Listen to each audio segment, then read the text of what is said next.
guy today asked me if this webisode is about my quest for love. It feels like this. The answer to that question is yes and no. Yeah, it's a quest for love, but no, it's not just mine. I believe we all want love, you know. But some of us are just too stubborn to admit it. I'm not one of those people. Yeah, it's not that I want somebody to love me. To me, I want someone to love. And yeah, I want her to love me too, but I want to love her. And to me, love has absolutely nothing to do with sex. Not even a little bit. They say that line like, we made love. Let me tell you something. That is simply gratification, because you can't make something that's not there. You just had sex. Period. End of story. There was no love involved. You barely even know the person. Okay? It's not making love. So that's just gratification. Okay? Now look. When you love someone like that, the last way you see them is in a sexual nature. I mean, yeah, it may cross your mind every now and again. That's normal. But that's not why you're attracted to them. You don't be like, ooh, I love you because I want to have sex with you. I love you because you sexy. It don't work like that. That's that immature bull. Those are the people who looking for that gratification. That's what most of the old school people call puppy love.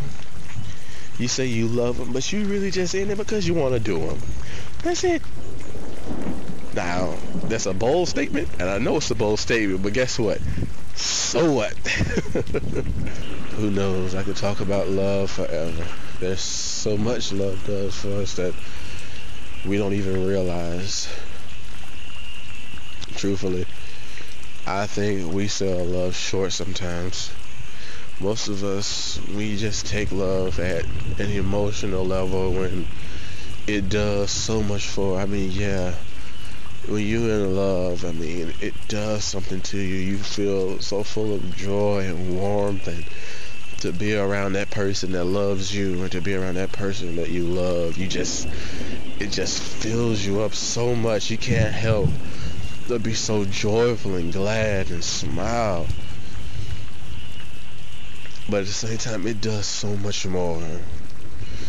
It gives you something that you don't even realize it gives you. It gives you that sense of security that you've been wanting.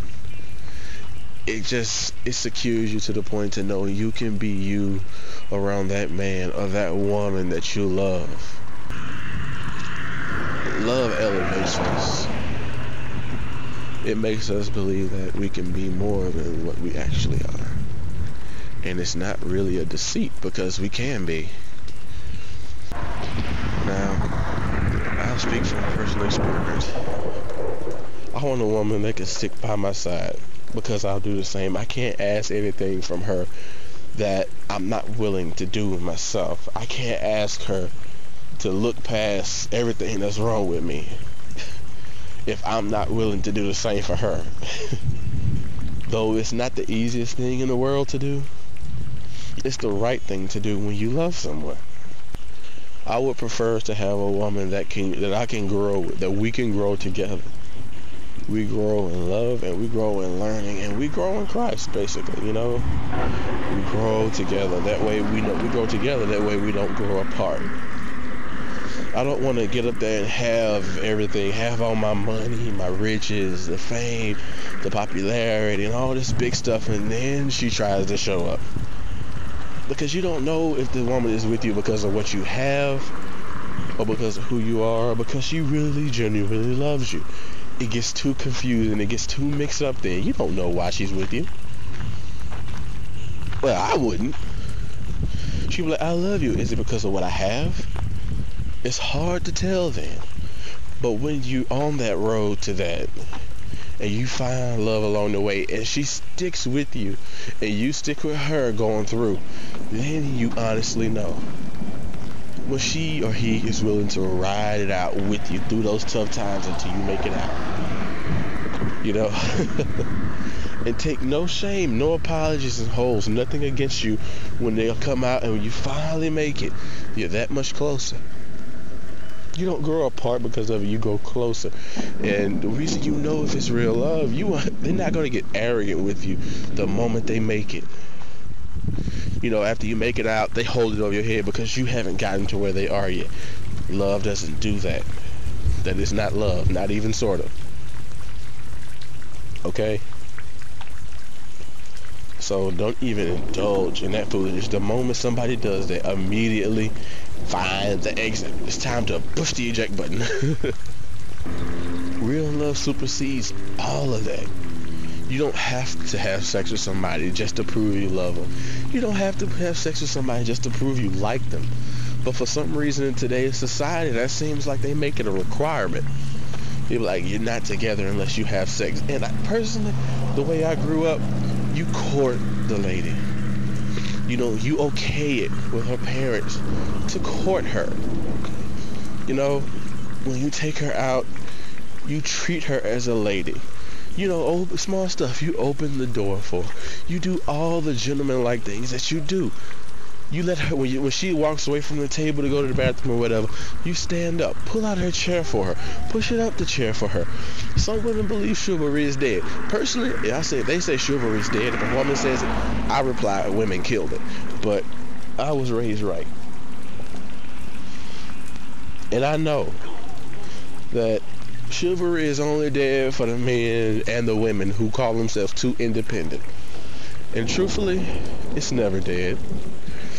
In my heart and in my life, it's alive and well. My mom beat those morals into me thoroughly. Brooms, house shoes, extension cords, whatever she get her hands on. Is there a woman of personal interest in my life? I've been asked that twice because of my last web post. I posted it on my Webisode, Why Do Women Do What They Do? She asked me if there's a woman of personal interest in my life. Yes, there is. And she also asked me, does the girl know it? The answer to that, I don't know. Yeah, I want to say yes, but I don't know. Because I don't know how she feels, but I wish I knew. I wish it was as simple as asking, I really do. But it's not always that simple. Because sometimes the answer you get isn't always the answer you want, but it's an answer. I could ask, but I don't want to ask just yet, My heart is saying be patient, but my mind is saying go ahead and ask and get the rejection so you can move on to the next one. Like, the mind can be so negative, can't it? You want someone to love you. But I'm different on that aspect. I'm not looking for... Yeah, I want them to love me, but I want someone that I can love first. I want to just shower them with love. Shower them with my love. Not smother them, but shower them. Sprinkle here, sprinkle there. It's a good saturation, but they never get soaked to the bone. It's a little here, a little there, a little here, a little there, But the whole time, they never doubt that I love them. She'll never doubt it. She'll never wonder how I feel or if I'm being true. She'll never have to ask because she'll know. And that's how it should be. It's the same way for you girls. He shouldn't have to wonder if you love him. He shouldn't even have to ask. Alright? You gotta let them know. You have to reassure them sometimes. If that's what it takes.